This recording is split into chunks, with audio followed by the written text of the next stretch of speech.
Hello students, PC study point में आपका स्वागत है। मेरा नाम है गजानंद। हम यहाँ पे फिजिक्स क्लास 12 के लिए पढ़ रहे थे।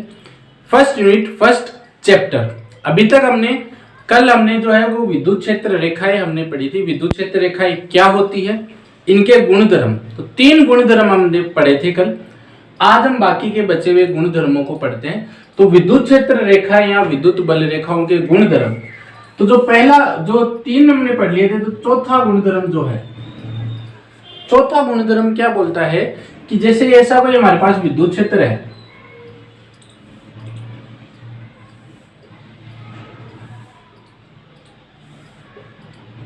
ये एक हमारे पास विद्युत क्षेत्र है। अब इस विद्युत क्षेत्र में हम क्या लेते हैं, क्षेत्रफल लेते हैं। यहां पर हमने एक क्षेत्रफल लिया ऐसा कुछ, और उतना ही क्षेत्रफल हमने यहां पर लिया। जितना क्षेत्रफल हम यहाँ पे ले रहे हैं उतना ही क्षेत्रफल हम यहाँ पे ले रहे हैं। हम ऐसा देख रहे हैं कि जैसे विद्युत क्षेत्र रेखा इन अंगुलियों में से गुजर रही है, तो ये क्षेत्रफल हमने ऐसे खोखला क्षेत्रफल लिया है। इनके अंदर से, इस क्षेत्रफल के अंदर से कितनी विद्युत क्षेत्र रेखाएं निकल रही है, तो इस क्षेत्रफल के अंदर से 1 2 3 4 5 विद्युत क्षेत्र रेखाएं निकल रही है। इसमें देखो 1 2 3 4 ही विद्युत क्षेत्र रेखाएं निकल रही है। तो प्रयोगों से ऐसा देखा गया कि एकांक क्षेत्रफल में जितनी ज्यादा विद्युत क्षेत्र रेखाएं गुजरेंगी वहां पर विद्युत क्षेत्र का मान ज्यादा होगा। जहां पर विद्युत क्षेत्र रेखाएं कम गुजरेगी वहां पर विद्युत क्षेत्र का मान क्या होगा, कम होगा। यानी ज्यादा रेखा एकांक क्षेत्रफल से गुजरने वाली क्षेत्र रेखाएं, विद्युत क्षेत्र रेखाएं अगर ज्यादा है तो वहां पर विद्युत क्षेत्र का मान क्या होगा, ज्यादा होगा। यदि क्षेत्र रेखाएं कम है एकांक क्षेत्रफल से गुजरने वाली, तो विद्युत क्षेत्र का मान भी वहां पर क्या होगा, कम होगा।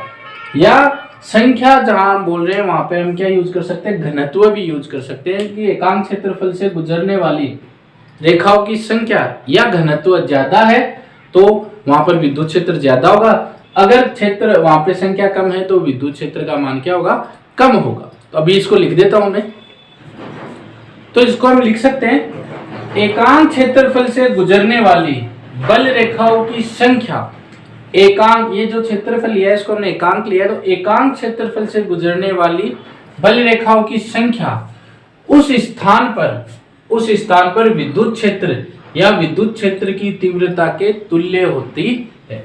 यानी एकांक क्षेत्रफल से यदि ज्यादा विद्युत क्षेत्र रेखाएं निकल रही है, अर्थात क्षेत्र रेखाएं पास यानी घनत्व क्या है, ज्यादा है, तो विद्युत क्षेत्र क्या होगा, प्रबल होगा। तो यहाँ पर देखिए विद्युत क्षेत्र रेखाएं क्या है, पास है यानी घनत्व ज्यादा है। घनत्व ज्यादा है तो विद्युत क्षेत्र का मान यहाँ पर क्या होगा, ज्यादा होगा।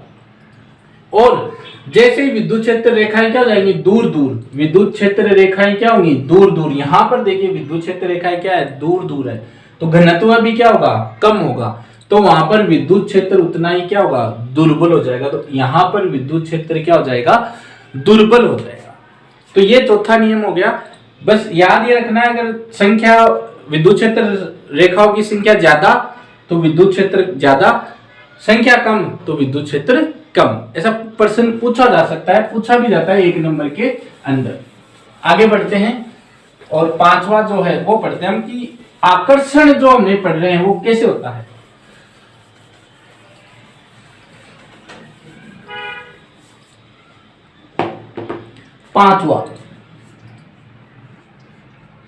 पांचवा बिंदु क्या बोलता है, जो विद्युत क्षेत्र रेखाएं होती है वो लंबाई में सिकुड़ने का प्रयास करती है। जैसे ये मार्कर है, अगर हम इसको विद्युत क्षेत्र रेखा माने तो ये लंबाई में क्या होने की कोशिश करेगा, छोटा होने की कोशिश करेगा। तो विद्युत क्षेत्र रेखाएं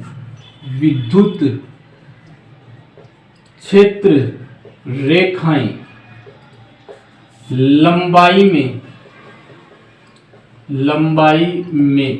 सिकुड़ने का प्रयास करती है, लंबाई में सिकुड़ने का प्रयास करती है।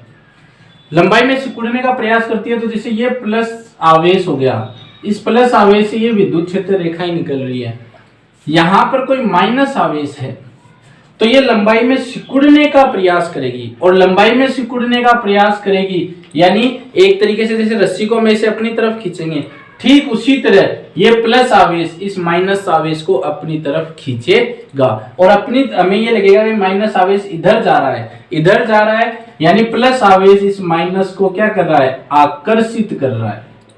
क्या कर रहा है, आकर्षित कर रहा है। तो ये जो लंबाई में सिकुड़ने का प्रयास करती है, ये किस गुण को दर्शाते हैं, ये आकर्षण के गुण को दर्शाता है, आकर्षण के गुण को दर्शाता है, दर्शाता।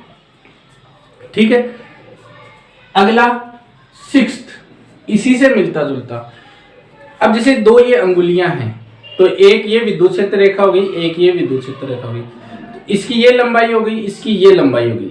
लंबाई की लंब दिशा यानी इसकी लंबाई की ये वाली लंब दिशा और इसकी लंबाई की ये वाली लंब दिशा या ये वाली लंब दिशा, तो ये दोनों रेखाएं जो लंब दिशा में क्या करती है, प्रतिकर्षित होने का प्रयास करती है।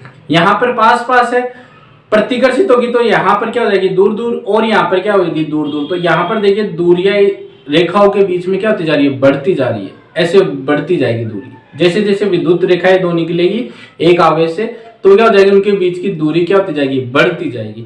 तो हम इसको लिखेंगे विद्युत क्षेत्र रेखाएं, विद्युत क्षेत्र रेखाएं लंबाई की लंब दिशा में, लंबाई की लंब दिशा में, लंबाई की लंब दिशा में एक दूसरे से दूर जाने का प्रयास करती है, दूर जाने का प्रयास करती है। ठीक है, तो एक प्लस आवेश ये हो गया और एक प्लस आवेश ये हो गया, इधर से ये आई और इधर से ये रेखा आई। या पहले हम एक आवेश के लिए समझ लेते हैं, इधर से ये रेखा आई, तो यहां पर लंबाई की लंब दिशा में क्या होगा, प्रतिकर्षण होगा। तो ये एक दूसरे से क्या होती जाएंगी, दूर होती जाएगी, इनके बीच की दूरी क्या होती जाएगी, बढ़ती जाएगी। ठीक है, अब हम लेते हैं दो आवेशों के लिए। दो आवेशों के लिए अगर हम बात करें तो ये हो गया प्लस आवेश एक और ये हो गया दूसरा प्लस आवेश, ये आ गई ये रेखा और ये आ गई ये रेखा। अब ये दोनों समान आवेश से आ रही है, तो लंबाई की लंब दिशा में ये फैलने का प्रयास करेगी, प्रतिकर्षण का प्रयास करेगी, तो ये इधर मिलेगी नहीं, ये इधर चली जाएगी इस तरीके से। तो ये रेखा तो इधर चली जाएगी और ये रेखा इधर चली जाएगी। लंबाई के लंब दिशा में क्या करेगी, एक दूसरे को प्रतिकर्षित करेगी। कुछ इधर से आए, एक रेखा और इधर से आई तो ये किधर चली जाएगी, इधर चली जाएगी, इधर चली जाएगी। और कोई रेखा आ रही है तो वो इधर चली जाएगी और इधर चली जाएगी, और ये वाली इधर चली जाएगी। तो इस तरीके से चित्र बन जाएगा, ऐसे होते होते। अब देखिए इस बिंदु की बात करें, इस बिंदु पर कोई भी विद्युत क्षेत्र रेखाएं नहीं है, और जहां पर विद्युत क्षेत्र रेखा नहीं है वहां पर विद्युत क्षेत्र का मान क्या हो गया, 0। यहां पर विद्युत क्षेत्र का मान क्या हो जाएगा, इस बिंदु पर विद्युत क्षेत्र का मान हो जाएगा 0।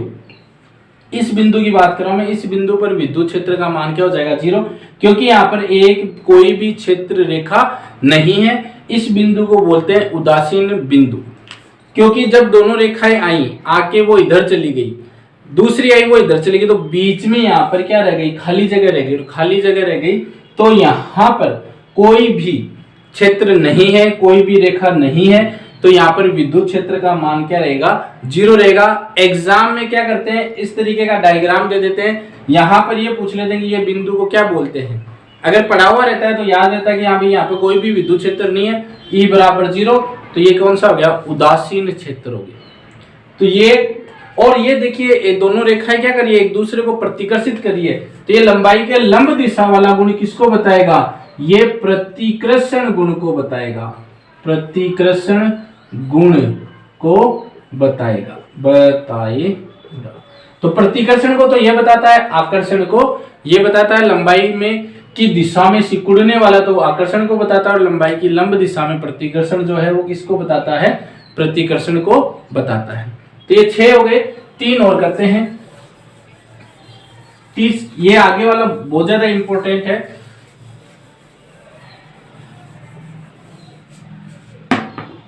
सातवां बिंदु, परीक्षा में इस तरीके से प्रश्न आता है कि एक विद्युत क्षेत्र रेखा तो ये हो गई ई, और एक विद्युत क्षेत्र रेखा ये हो गई, एक विद्युत क्षेत्र रेखा ये होगी, एक विद्युत क्षेत्र रेखा ये होगी। तो क्या दो विद्युत क्षेत्र रेखाएं एक दूसरे को काट सकती हैं क्या? दो विद्युत क्षेत्र रेखाएं एक दूसरे को काट सकती है क्या? ऐसा एक नंबर में प्रश्न आता है। तो उसका आंसर कैसे देंगे? हमने यहां पर मान लिया कोई परीक्षण आवेश प्लस क्यू नोट है, जहां पे कटाव बिंदु हो रहा है वहां पर क्या मान लिया हमने कि परीक्षण आवेश क्यू नोट है। अब हमने कल पढ़ा था कि ऐसा अगर कोई विद्युत क्षेत्र है, यहां पर अगर प्लस क्यू नोट आवेश हमने रखा हुआ है, तो जो इस बिंदु पर विद्युत क्षेत्र की दिशा होगी उसके लिए हमें क्या करना पड़ेगा? स्पर्श रेखा खींचनी पड़ेगी। तो स्पर्श रेखा वो इधर आएगी। तो ठीक इस रेखा के लिए अगर स्पर्श रेखा खींचेंगे तो वो इधर जाएगी, इस रेखा के लिए स्पर्श रेखा खींचेंगे तो वो इधर आएगा। तो यानी एक ही बिंदु पर दो विद्युत क्षेत्र हो गए, एक ही बिंदु पर दो विद्युत क्षेत्र हो गए। तो दो विद्युत क्षेत्र होना संभव नहीं है एक ही बिंदु पर, एक बिंदु पर एक ही विद्युत क्षेत्र हो सकता है। तो इसका उत्तर क्या हो जाएगा वो मैं अभी लिख देता हूं। इसको किस तरीके से लिख सकते हैं?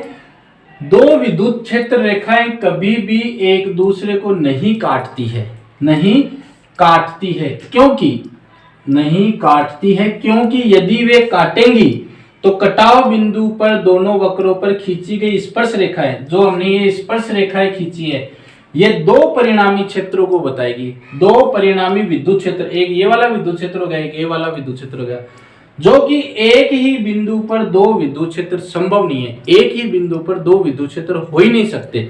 इसका मतलब दो विद्युत क्षेत्र रेखाएं एक दूसरे को नहीं काटेगी। अलग से प्रश्न बनता है इन पर, ये याद रखने हैं हमें। तो 7 हो गए, 2 और देख लेते हैं।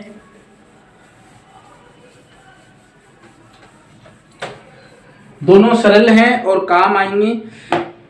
8वां बिंदु, एक समान विद्युत क्षेत्र, एक समान विद्युत क्षेत्र।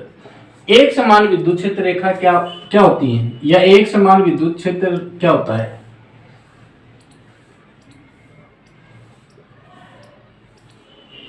तो ऐसे अगर हमें चित्र दिया हुआ हो जिसके अंदर सारी रेखाएं एक दूसरे से क्या है? समांतर हैं, इनके बीच की दूरी भी क्या होनी चाहिए? समान होनी चाहिए। तो उस विद्युत क्षेत्र को बोलते हैं एक समान विद्युत क्षेत्र। समांतर रेखाएं हो, सरल रेखीय रेखाएं हो, बीच की दूरी भी क्या हो? समान हो, तो उनको बोलेंगे हम एक समान विद्युत क्षेत्र। समांतर रेखाएं हो, सरल रेखीय रेखा और बीच की दूरी भी क्या होनी चाहिए? समान होनी चाहिए, उसको बोलेंगे एक समान विद्युत क्षेत्र। और 9वां, असमान विद्युत क्षेत्र। असमान विद्युत क्षेत्र कुछ इस तरीके से, जो अभी हमने देखा था, इस तरीके से हो, ऐसे हो, फिर ऐसे हो, ऐसे हो। तो इनके बीच की दूरी भी क्या है? असमान है, सरल रेखीय रेखा भी नहीं है, तो उसको हम बोलते हैं असमान विद्युत क्षेत्र। तो ये इंटरेस्टिंग टॉपिक है, क्वेश्चंस आते हैं। इवन आईआईटी जेईई के, जो जेईई और नीट का एग्जाम होता है उसमें भी आते हैं। एक्स ग्रुप एयरफोर्स का एग्जाम होता है, उनके अंदर भी आपके लिए क्वेश्चन मिल जाएंगे इसमें। तो वीडियो आपको कैसा लगा हमें कमेंट करके जरूर बताइएगा। अगर अच्छा लगा तो लाइक करना नहीं भूले। इसी के साथ मिलते हैं नेक्स्ट वीडियो में नेक्स्ट और इम्पोर्टेंट टॉपिक के साथ। धन्यवाद।